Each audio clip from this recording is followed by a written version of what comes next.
to be in a game and to deserve to win a game, and tonight they lacked all of them things.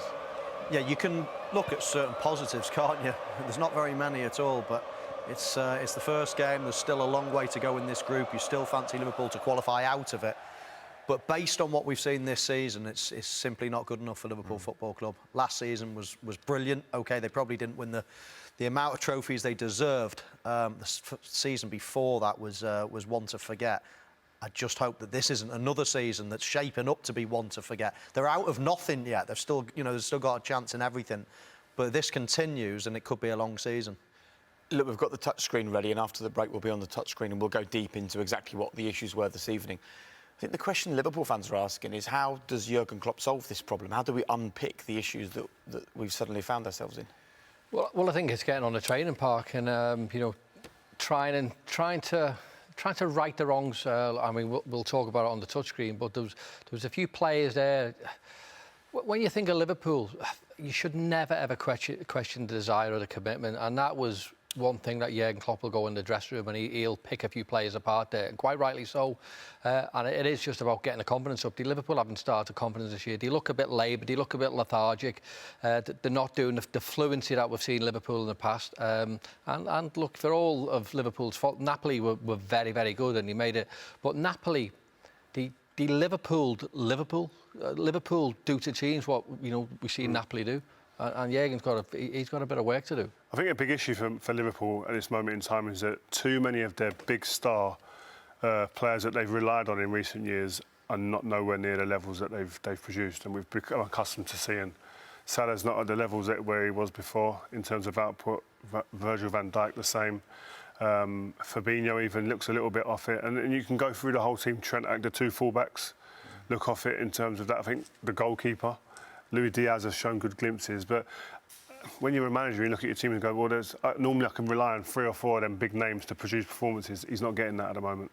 By the way, this is a Napoli team who lost the spine of their team over the summer. Yeah, exactly. Over 1,300 appearances between the 4 players that Robbie mentioned before the game going. So they're piecing things together. They're not the finished product. But they look like they've recruited well. They had that high intensity right at the start. They just blew Liverpool away early on. And as Robbie says, it's normally Liverpool that do that to other teams. And it's just not there at the moment. I think Luis Diaz is probably the only person really over the first chunk of the season that can hold his head up high. I mean, even in poor performances from the team, he's still, the standout performer. So, yeah, lots to do and but a long way to go. You guys probably have a bit more insight in the Liverpool dressing room than myself. Do you see Jurgen Klopp going in there and tearing shreds out of people? Yeah. Yeah, absolutely. The chuckle tells you all you need to know. Absolutely. Look, Jurgen's a nice lad, or a nice fella, we all know that, but there's a mean side to him. And I said before, players will go into that dressing room and they will be terrified because Jurgen will tear them a new one. He really will. And you know what? They deserve it.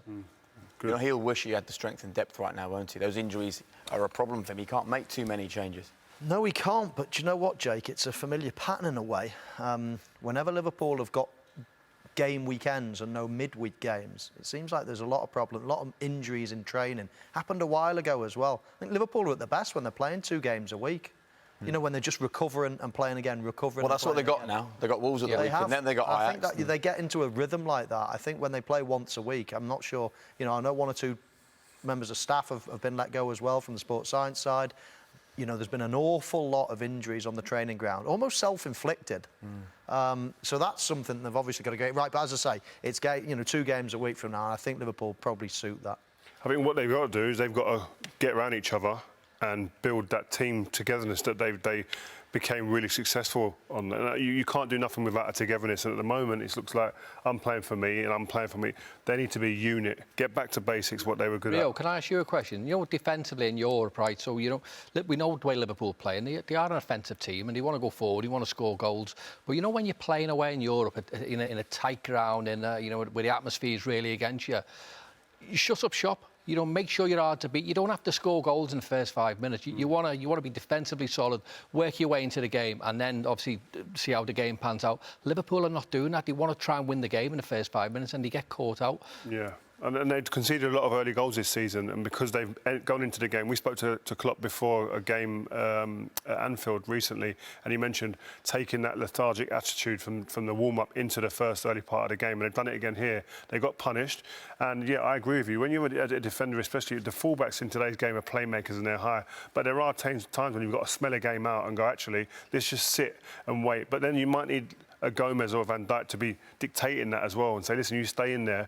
and we'll wait and let the game develop, and then you can get up the pitch and then dictate the game. But again, with hindsight, it's easy to say that. OK, well, looking at social media, Liverpool fans have got plenty of opinions. Some saying Jurgen Klopp just needs a bit of time to sort this out. Others are slightly more concerned than that and think that there is some serious surgery required at Liverpool. Whatever your opinion, we want to hear from you. Use the hashtag UCL Tonight. We're live until 11:30 this evening. If you want to join in the conversation on that show, make sure that you're with us.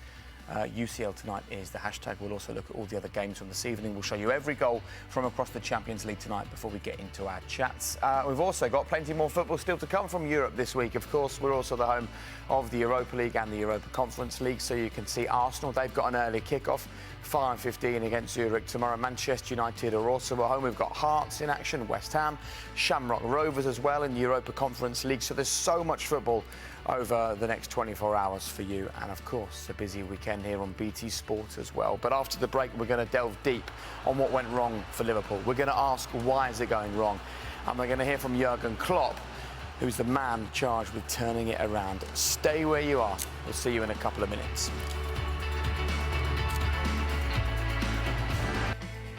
Well, after a season away from the Champions League, Napoli announced their return, and they announce it in style. 4 goals scored against Liverpool this evening. So many questions, so many issues for Liverpool to deal with. We'll talk about all of that in a couple of moments, but first let's get some reaction. Des Kelly is with Andy Robertson. Andy, simple question, I suppose. What happened out there tonight? We're miles too open. You can't come to a place like this and not be compact. You know, we had chances in the game. They had chances. They were the miles better team. But you know, when we're a team that presses and you miss one challenge, you need somebody to follow it up and then back his mate up. But too many times they got turned and they had big open spaces to run at us and send the ball in behind and cause our 2 centre backs problems. Where it was 2v2, 3v2s at times. And you know, like I said, when you come away in a Champions League game, you can't be wide open like that. We have to get back to basics. You have to be compact. Because like I said, we created chances tonight. You know, we did, but unfortunately, we deserve this result. You know, the way we were wide open. They found so many spaces, especially in the first half. It felt as if they had an extra man, and that's not like us. You know, when you come away here, you have to. You know the crowd are going to be up. You know the players are going to react to that. And you have to be ready to fight. And I don't think we were close enough to our mate when they went to press the ball. I don't think people were backing them up quick enough. And when you do that, unfortunately, you get picked off like we did. Yeah, and it was from the first minute as well. You hit the post. I mean, it was the worst possible start in some respects. You went straight to the penalty from there, and gives them the momentum. Yeah, look, they hit the post within the first minute. And then they go and get a penalty, they go get another penalty, and then you know you find yourself 3-0 down quite quickly. But in between, you know, when they went 1-0 up, I think we had 2 good chances that you know might have been a wee bit different. But you know we can't dwell on that. You know, we don't want to think about that. Liverpool fans don't really care about that. We've been beat 4-1. We deserved it, and we need to waken up and quickly, because we can't perform like that. Thanks, mate. Top man, thanks, mate. Top man. Well, fair play to Andy for coming out and speaking to us. You can see the stats from the second half there. And look, Liverpool came out, dominated the ball in the second half, but it was too little too late. The game was already gone. And actually, he made the same point that you made, Robbie, at the full-time whistle. You can't go there and be wide open. But I thought it was really interesting when he says, as soon as you lose your man or you have a problem, your teammate needs to back you up, and that didn't happen tonight. So let's really get into Liverpool's lack of working as a unit, shall we? Yeah, I mean, even this first clip with the penalty clip, and you have to say Napoli play really, really well. But when you look at his starting position, you freeze frame this. The back four are actually in a very good position. Everything looks fine. When one player jumps out, you see Trent jump out here, he comes out, which is fair enough. The big mistake he makes is he gets attracted to the ball and comes out, and then you're not compact anymore. He doesn't follow his runner and get back into the back four. He comes inside. this is a big problem for me. That I've been saying this for a long time about Liverpool, and they've got away with it for a number of occasions now over the years. Is you see this Gomez, and this could be any one of this back four. They do it if the two centre backs, whoever plays, try to play offside. The man on the ball, look, zero pressure on the ball. How are you going to go and try and affect that in that situation? You can't. There's no pressure on the ball. You have to go over the runners. Gomez jumps onside, and they're in a whole heap of trouble from this point on. Yes, players getting back, etc., but it's great play from Napoli. It's definitely handball from Milner, but they were forced into that position, and this is early in the game. Again, going behind early in the game, causing their own problems. This is 2-0, and I'll let the guys take over from there. Yeah, I think what we see this one, we just pause a second, Rio. So we see Trent gives the ball away, and then it's the reactions afterwards. So, you know, he gives the ball away, gives it back to Gomez. Goes back to Gomez. So you're waiting for Gomez, and okay, we'll analyse Joe Gomez and say, well, look, he had a poor game, but now give it back to your keeper and get into shape, right? Let's be strong. But what I want to point out is look at Trent, Rio. So Trent there, so as a defender, you've got to be pessimistic. Andy Robertson said, you've got to think your teammate's got to make a mistake, and so you've got to be there ready to cover. But I want you to watch when obviously the play runs on. Watch his desire to get back. I mean, if it was the same desire it was to get forward, we'll be talking about Trent as one of the best players in the world, but he ambles into the picture. You know, and it's not... So can I ask you then, is that someone that is lacking the awareness of the danger, or is that a footballer being lazy? I think it's a bit of both, in all honesty. I think, look, I don't think we can question him. You know, certainly from a technical point of view going forward, I don't think we can question him. And defensively, we can pick him apart. We really can, because he doesn't show the same desire to get back as what he does going forward. And that's wrong. He should never do that as a defender. What do you think, Ray? I think when they get back here, it's not a bad position, though. So they've almost got back there as a 4. I should have knocked onto that one. So they've got a 4 there, and then they've got a 3 here. So they're not in a bad position. They've got 7 against 3, 7 against 4, something like that. What I think is the problem here is this man, Fabinho. I think actually where he is at the moment is fine. But what I want you to sort of notice is he's got to act as a centre half here. He's already got Gomez in the right back position, and we're under the cosh. Right, stay in your positions. But he actually comes out here and almost vacates his arm. When we watch it slowly, if he just holds his position, this never happens. But when he moves out of being a centre half, all of a sudden, they're in. And you can say, yes, Gomez should, but that's not how it... Sometimes you get unorganised as a back four, and you've just got to fill in. And I think he doesn't do his job properly, and all of a sudden, they're in. So, yes, Gomez gets done. Yes, there's problems before that, but I think Fabinho can do a lot better if he just holds his position and doesn't vacate it. Yeah, there's in all of these clips, there's not one person it's down to. There's multiple people that are responsible for these situations, and you see it here. Even here, they're actually in a decent position. Again, look at the back four. 1, 2, 3. You'd say, you know what? Not bad. It's all right. They're back there. They're in the shape to actually go out and defend. But this from Trent. When you look at Trent, you say to yourself, listen. You want to get yourself in the best position possible. He's in a perfect position here to say, go on, I'll race you down the line or whatever. This, you can't defend him with this. He doesn't even change speed to get back and help his teammate, or he's been embarrassed. Gomez gets bullied. Van Dijk gets beaten in the post. I mean, it's just a domino effect of errors. And when you look at a defender, the least you expect is effort. And I'm not seeing enough there, and that's not good to see, and that'd be something that would concern me being a manager of Liverpool Football Club.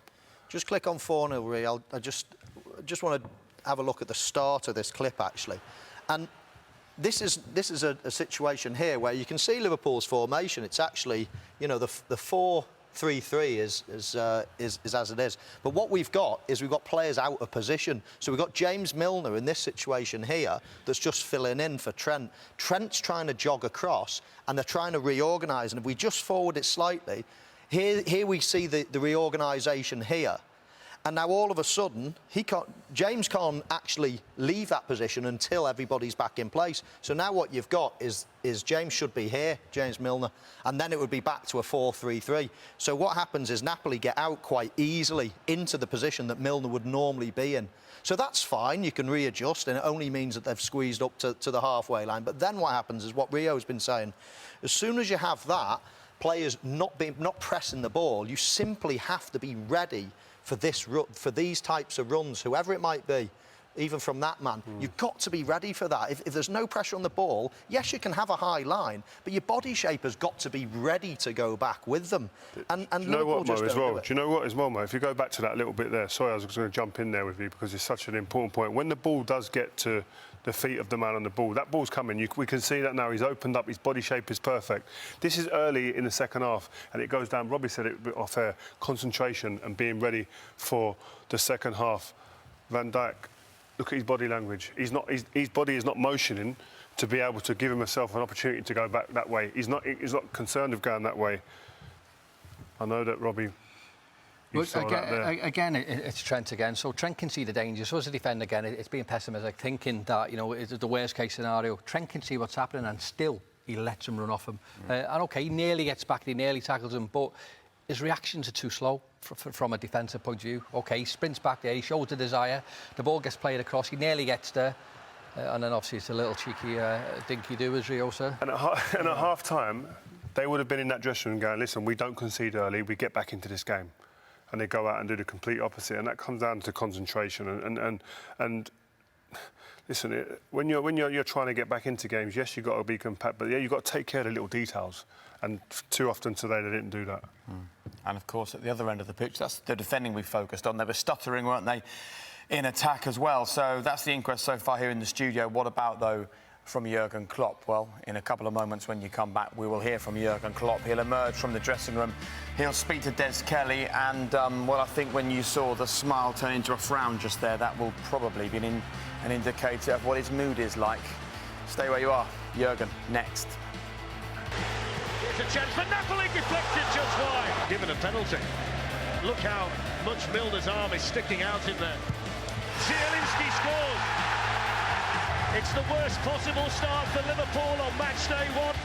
And Giese. 1-2 with Zielinski, they're in again, it's 2-0. Liverpool ripped to shreds at the back.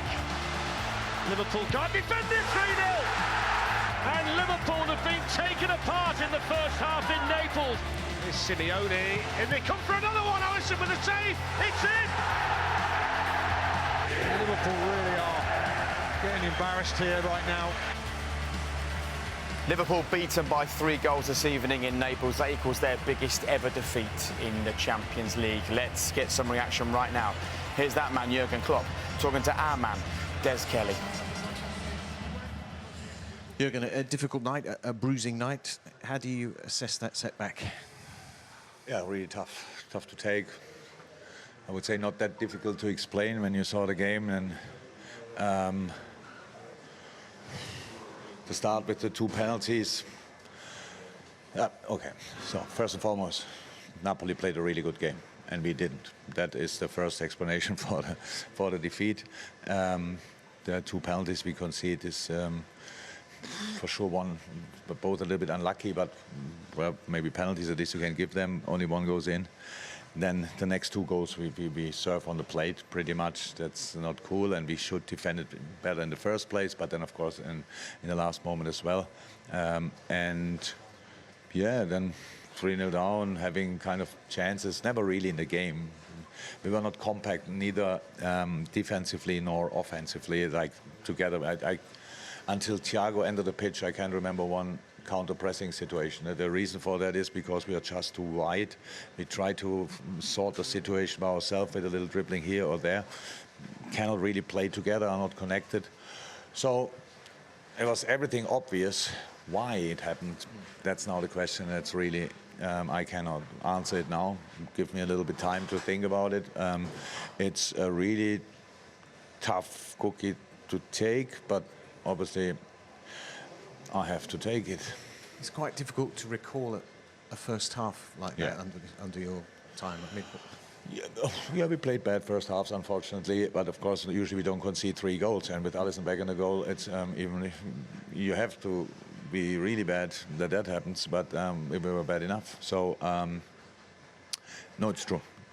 We played here when we lost 2-0. That was an awful game as well. The 1-0 was just they scored late, but it was not a good game. I will not say that was now because of we play here, but so now we have to. It's a little bit looks like we have to reinvent ourselves. So it's really there's a lot of things lacking, not in all games, but now the fun part is we have to do that in the middle of a Premier League season and in a Champions League campaign. In 3 days we play against Wolves. They when they saw the game tonight, they cannot stop laughing. Probably and think, oh my God, that's a perfect moment. I would say it's a perfect moment, but we have to try to find a setup to be much better in pretty much everything, and yeah, 3 days time. It's the Let's kind of try. result that makes the players to look at each other, look at themselves. A lot of soul searching. Yeah. It's a lot of self-search. You could see it on the pitch. We were tried. We were not working as a team, and it has nothing to do with personal stuff or whatever or pointing at each other. It's just in football. If you have problems, there's always a solution. It's always football. But it's.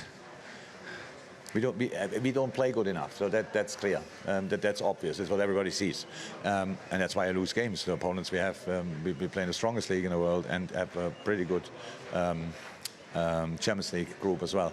So yeah, that's tough, but it's still the job to do. It's my responsibility. I will. Oh, I'm. How I said, I need time to think about it. I cannot now say immediately this, and that. And the few things are really obvious, but that's not so important. It's much more important why we do that. And that's my job to find it out. And then we have to reset and go. Thank you. He's confused by it, isn't he? I don't think he's confused. I think he's picking his words carefully. He's got a team to rebuild in terms of for the weekend, build confidence. You can't go out there and shoot people down straight after a game. He's got to reflect. I think he took the right route because he could easily. I think that you can see the anger behind all of that, and the cutting comment he made there that stuck out in my mind and made me raise my eyebrows was we need to reinvent ourselves. It's a big statement to make that. I think right there he knows there's individuals that he's going to go and grill for the performance and recovery runs is one of the things that we were talking about. The players ambling back and not smelling danger and then not reacting to danger, and that then leans on desire and commitment.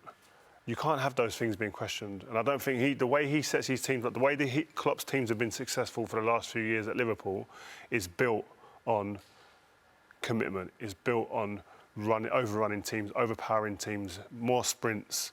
Do you know what I mean? Driving over teams, and he's not going to get that with the way that the team is playing right now. So do you think he has the answers and understands this problem? Because I remember when he left Dortmund, do you remember when he said, I couldn't work out a plan B, I couldn't solve the problem? But we don't, or the Liverpool fans certainly don't want to see a repeat of that, do they? I think he'll know more answers after he watched the game. I think Rio said he's measured in what he's saying tonight, but he'll watch the game and he'll say exactly the same things. I mean, Rio pointed out about obviously reinventing himself. I think one of the big things I picked up there was obviously the solution after after the problem. You know what? You're away from home. What I've said before, keep tight. You don't have to score goals. Keep it tight. Keep the crowd quiet. Go and make the game hard for them. And football can be complicated. We make it as complicated as we want, but you know what? It's a simple game. If players are talking to each other, communicating, helping each other out, the game becomes easier. If you pass the ball with a little bit of zip, players can get hold of the ball and you can turn and find the teammates. But the big thing is the concentration levels and communication, and that's what I didn't see from Liverpool tonight. And I'm a massive Liverpool fan. I love Liverpool, but it hurt me tonight watching them. Really did. For the 7th straight game, they've been beaten for distance covered, for high-speed runs, and for sprints.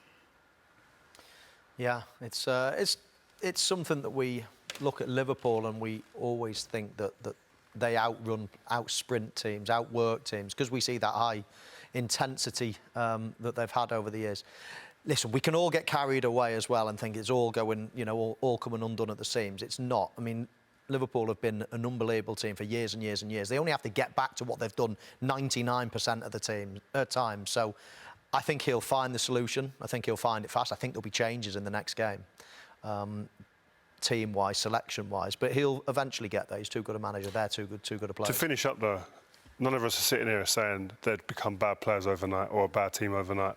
This is just a moment. They've got to get themselves out of it. OK, and we'll continue the conversation about how and when they get themselves out of it. If you want to stay with us, Champions League tonight comes next. We're back in a couple of minutes. We'll bring you all the goals from this evening. We'll bring you all the big talking points, and we want you to be involved as well. Use the hashtag UCL tonight, and you can join in the debate. And we'll hear from you in just a couple of moments. You sticking around for it, Michael? I am. And Rio. Robbie, thank you very much for your company. Pleasure, Sorry it wasn't a better night for your former team. We'll see you very shortly.